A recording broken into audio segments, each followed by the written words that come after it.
सत्संग में होते हैं तो सत्संग में सबके संग होते हुए भी हम केवल ईश्वर के संग होते हैं। तो हमें इस समय एक ही फीलिंग में रहना है, एक ही एहसास में रहना है कि यहाँ उस ईश्वर का गुणगान चल रहा है और उसकी तमाम शक्तियां यहाँ पर मौजूद हैं। यहाँ हम अकेले हम नहीं हैं। यहाँ पर जो उसका डिपार्टमेंट है भगवान का सारा उसका डिपार्टमेंट है, दैवी शक्तियां हैं उसकी जो काम करती हैं। जैसे हमारा देश का एक डिपार्टमेंट, एक मंत्रिमंडल होता है, ऐसे ही दैवी मंडल होता है। वो सारा दैवी मंडल उस जगह पर काम करता है जहां पर ईश्वर का गान होता है, गुणगान होता है।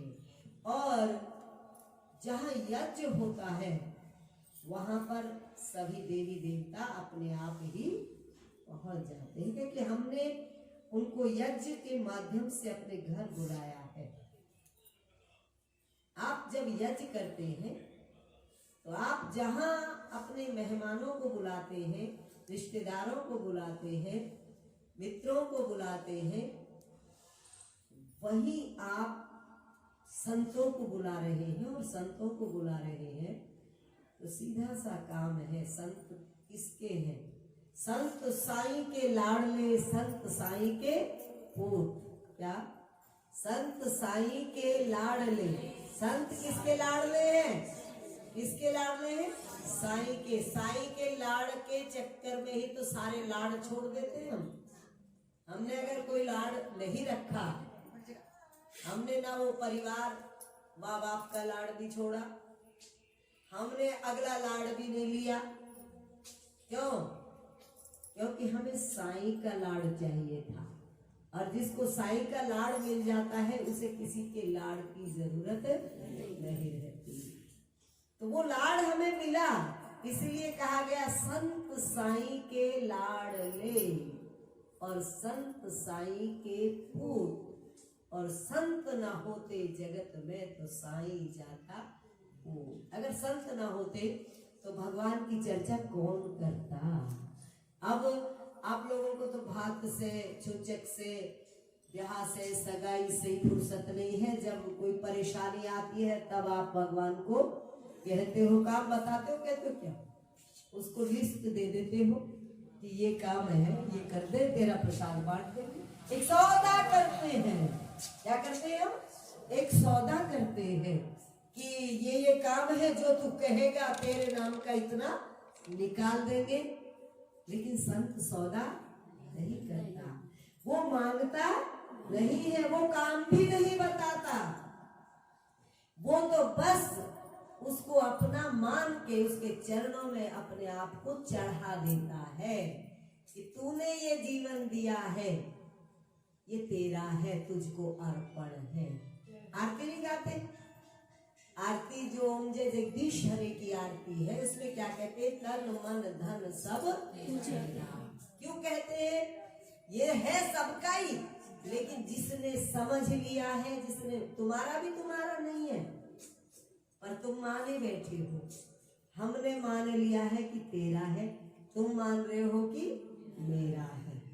और इस मेरे के चक्कर में ये ऐसा चक्कर है, ऐसा चक्कर है जो तुम्हारा घन चक्कर बना रखा है। इस चक्कर में है ना, बुढ़ापा आता चला जाता है, हर कोई लात मार रहा है, फिर भी चिपके जा रहे हैं, फिर भी चिपके जा रहे हैं, फिर भी कह रहे हैं मेरे।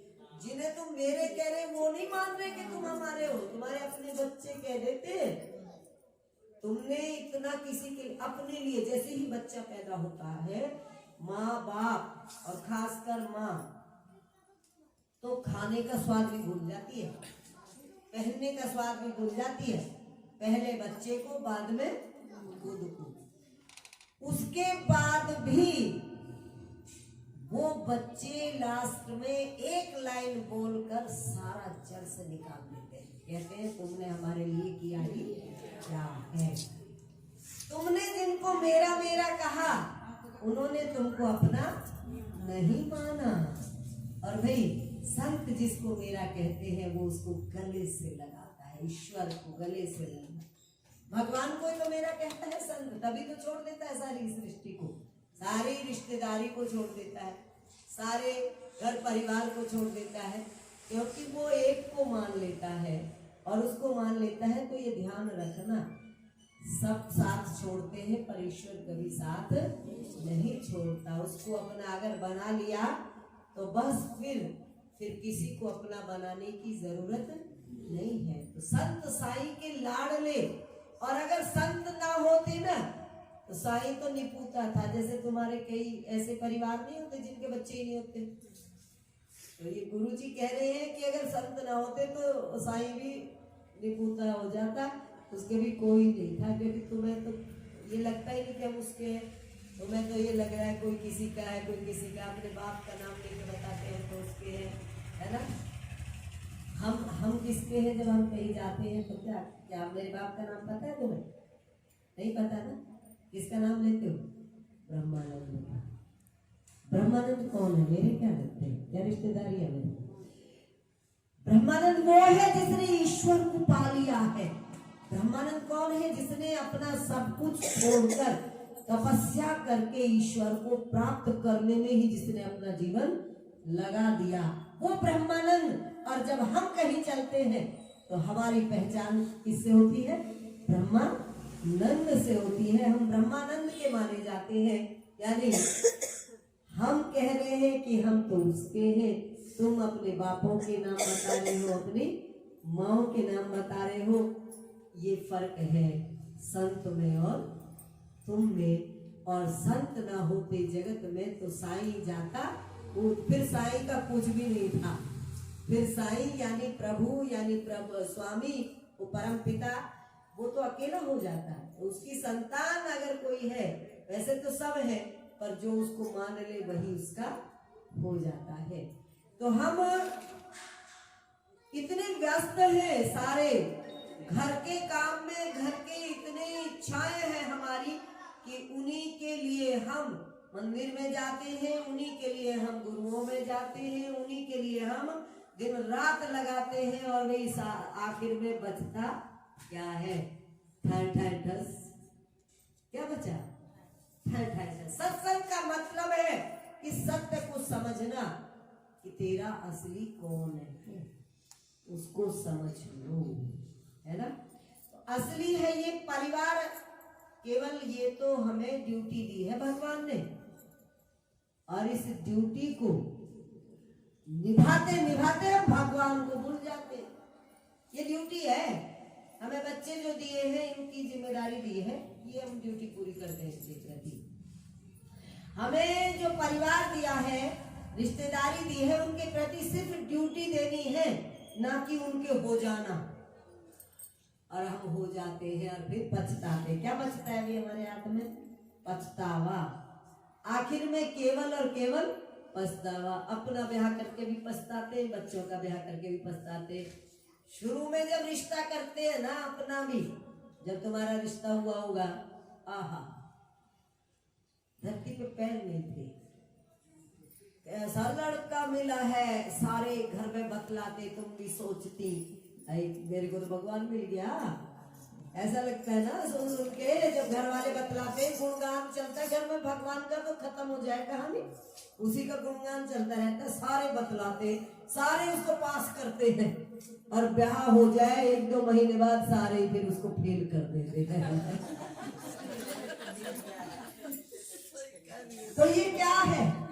ये जिसको तुम अपना बनाते चलते हो, अपना ब्याह करके भी पछताते हो, अपने बच्चों का ब्याह करके भी पछताते हो। बोले ठीक नहीं मिला रिश्ता। पहले कहते हो ऐसा रिश्ता तो धरती पे है ही नहीं, और थोड़े दिनों में कहते हो कि जमी ऐसे गंदे तो धरती पे है ही नहीं। 2-3 महीने में स्टेटमेंट बदल जाती है, चेंज हो जाती है।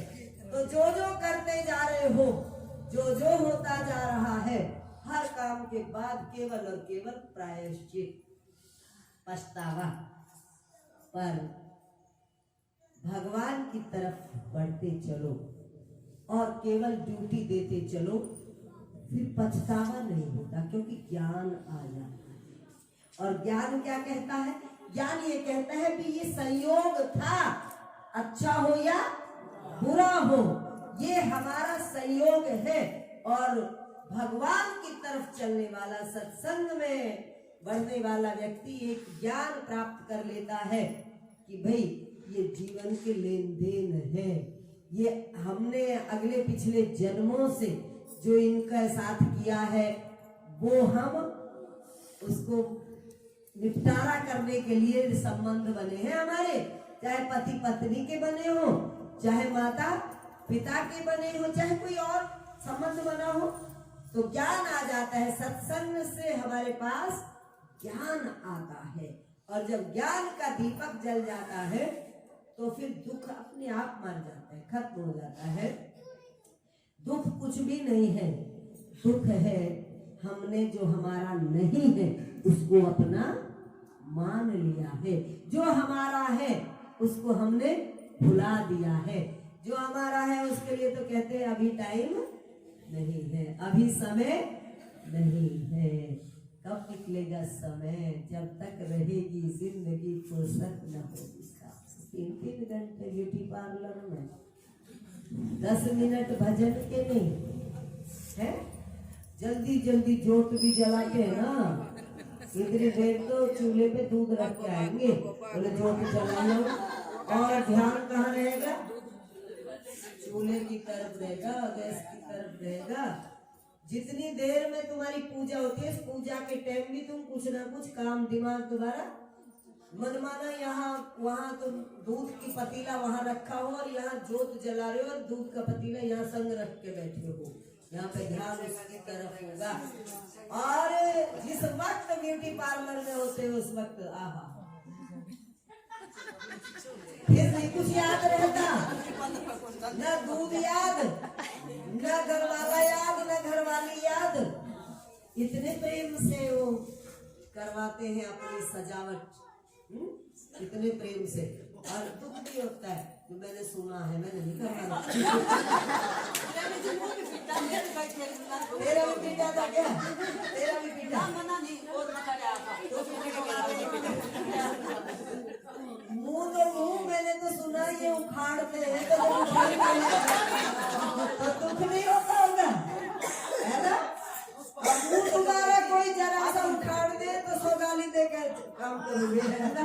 लेकिन देख, कई बार ऐसा नहीं होता, तुम्हारे बच्चे आते हैं और तुम्हारे बाल पकड़ के और 1-2 बाल खींच के भी निकले जाते हैं, इतना गुस्सा आता है, हाँ थप्पड़ भी मारे और गुस्सा आता है, और इसको बड़े आराम से निकलवाते हैं। और भी मेरे प्रोग्राम होते होंगे, मुझे तो थोड़ा थोड़ा ही सुनने को आता है। जब कई घंटे लगते हैं तो पता नहीं क्या क्या